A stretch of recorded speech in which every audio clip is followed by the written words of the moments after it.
ឃើញថោកថោកប្រយ័ត្នប៉ះចំតកូនថៅប៉ៅឬក៏តកូនមានដាក់ថ្នាំណាហើយមិញសំហ្នឹងលក់នៅនឹងយូរហើយគាត់លក់កោភ្ញៀវណាបើគ្មានខ្ញុំមកលក់ដែរទេអ៊ំឯងនៅតែទិញថ្លៃដដែលហ្នឹងខ្ញុំលែងគិតចង់ចំណេញអីទៀតហើយសំខាន់ឲ្យតែលក់ឈ្នះនាងសុមេតាស្អីគេនោះទេ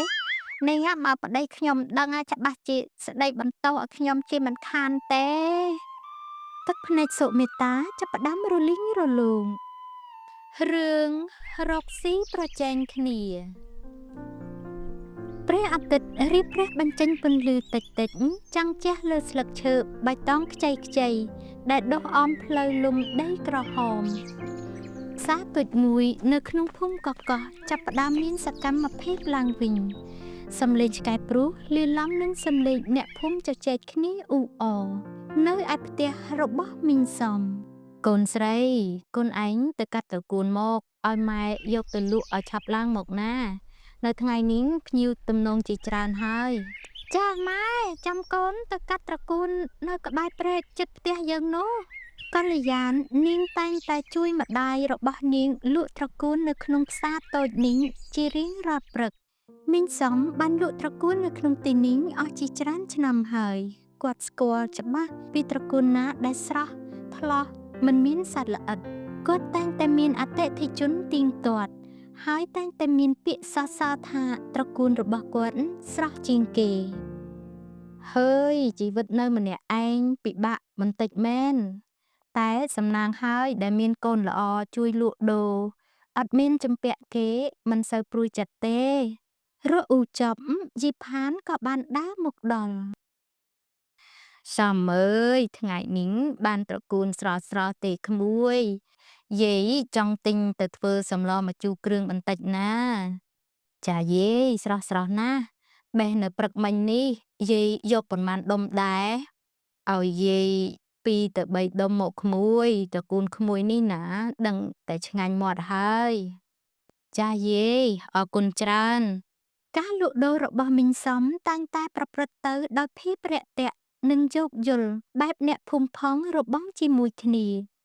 នៅម្ខាងទៀតឯណោះដែលនៅមិនឆ្ងាយពីតូបមីងសំប៉ុន្មាននាងសុមេតាដែលជាអ្នកភូមិថ្មីដែលទៅតែរើមកនៅភូមិកកោះក្រោយបានរៀបការជាមួយកំឡោះក្នុងភូមិអូនអើយដំឡូងយើងរដូវនេះមិនសូវជាបានផលច្រើនទេមើលទៅមិនរួចថ្លៃជីនឹងថ្នាំផងហើយបើពឹងលើដំឡូងតែមួយមុខបែបនេះពិតជាដាច់ក្រពះទាំងពីរនាក់ហើយខ្ញុំមកគិតថាចង់លក់ដូរអីបន្ថែមទៀតហើយចុះអូនគិតចង់លក់អីដែរខ្ញុំឃើញមីងសំលក់ត្រកួនដាច់សឹងអីខ្ញុំក៏ចង់លក់ត្រកួនដូចគាត់ដែរក្រែងបានកម្រៃខ្លះអូមែនតាអូនលក់ដែរទៅប្រកាសជាមានគេទិញដែរហើយមើលទៅលោះដោយសារឃើញមីងសំលក់ត្រកួនដាច់ខ្លាំងពេកធ្វើឲ្យចិត្តរបស់សុមេតាកាត់មានចិត្តច្រណែនបន្តិចម្ដងនាងក៏ចាប់ផ្ដើមរៀបចំតូបលក់ត្រកួននៅក្បែរតូបមីងសំដែរ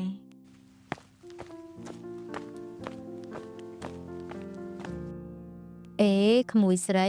មិនក៏ឯងលក់កាត់មុខកាត់មាត់គ្នាអញ្ចឹងភូមិតូចតែប៉ុណ្្នឹងមានអ្នកទិញតែប៉ុណ្្នឹងហើយចែកភ្ញៀវគ្នាលក់មិនដាច់ទៅក្មួយមិញខ្ញុំចង់លក់យ៉ាងម៉េចគឺជារឿងរបស់ខ្ញុំតើមិញលក់តូបមិញខ្ញុំលក់តូបខ្ញុំម្យ៉ាងទៀតត្រកួននឹងមិញឯងលក់ផ្ដាច់មុខតែម្នាក់ឯងនៅក្នុងភូមិនឹងមែនមិញដឹងថាអញ្ចឹងហើយតែបើលក់ដូចគ្នាបែបហ្នឹងវាពិបាករកចំណេញណាហើយខ្ញុំមិនដឹងទេខ្ញុំលក់របស់ខ្ញុំមីងសំលវិញមុខទាំងព្រឹកតែម្ដងព្រោះឃើញសុមេតាលក់ត្រកួនដូចគាត់ដែរមិនយូរប៉ុន្មាននាងសុមេតាក៏ចាប់ផ្ដើមយុទ្ធសាស្ត្របញ្ចុះតម្លៃមកបងប្អូនត្រកួនស្រស់មួយដុំត្រឹមតែ2000រៀលទេ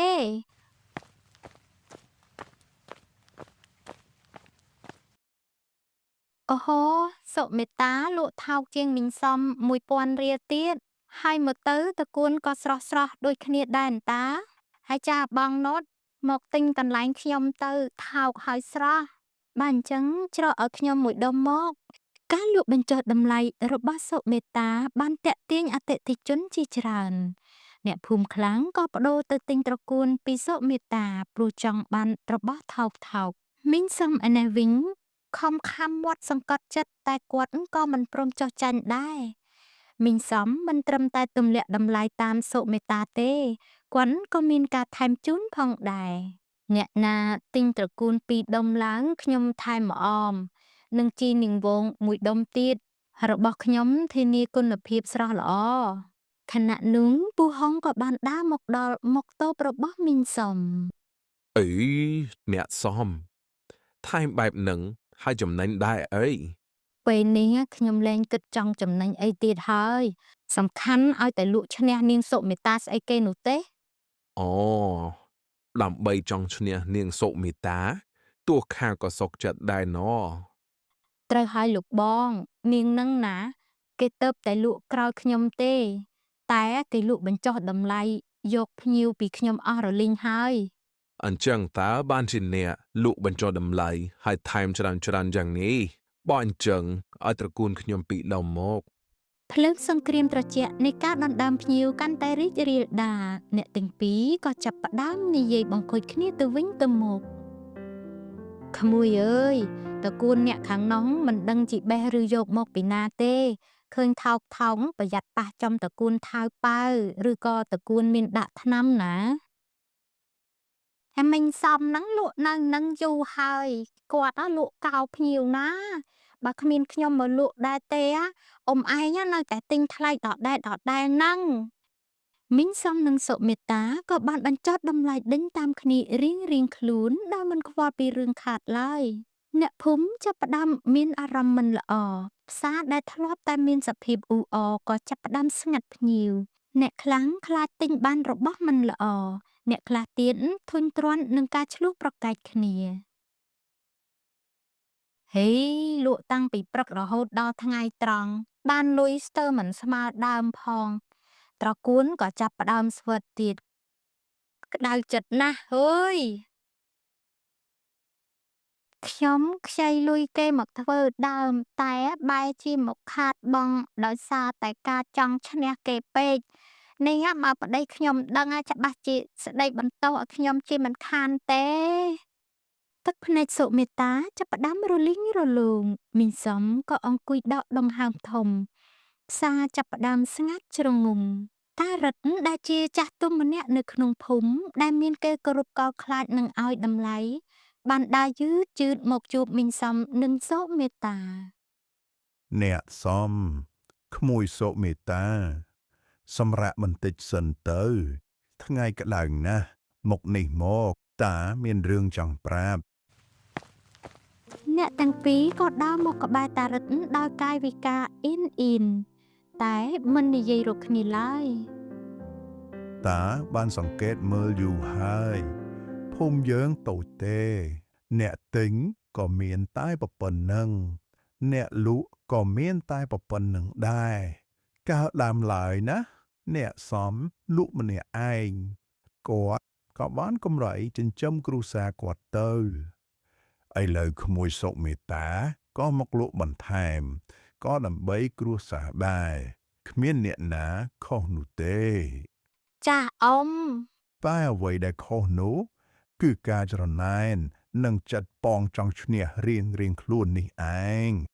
នេះហើយដែលនាំឲ្យមានសេចក្តីច្របូកច្របល់និងអំពើអាក្រក់គ្រប់បែបយ៉ាងយើងសពតែជាអ្នកភូមិជាមួយគ្នាមិនគួរណាមកប្រជែងនឹងគ្នា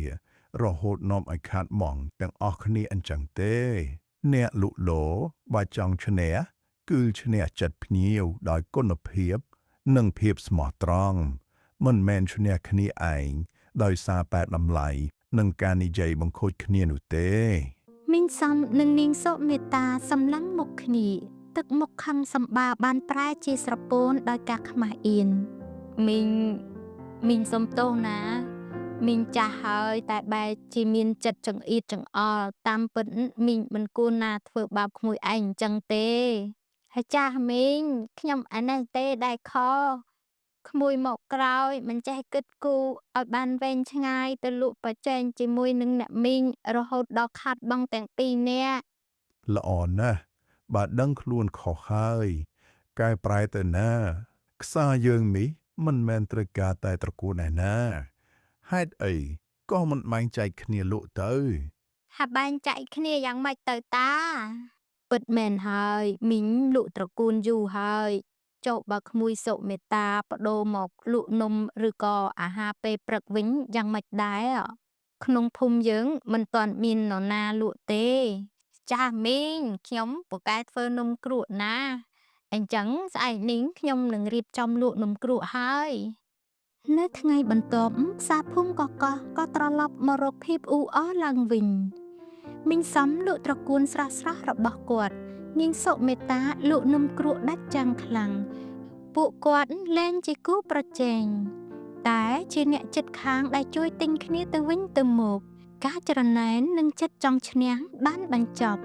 ជំនួសមកវិញដោយការយោគយល់និងសេចក្តីសុខនៅក្នុងសហគមន៍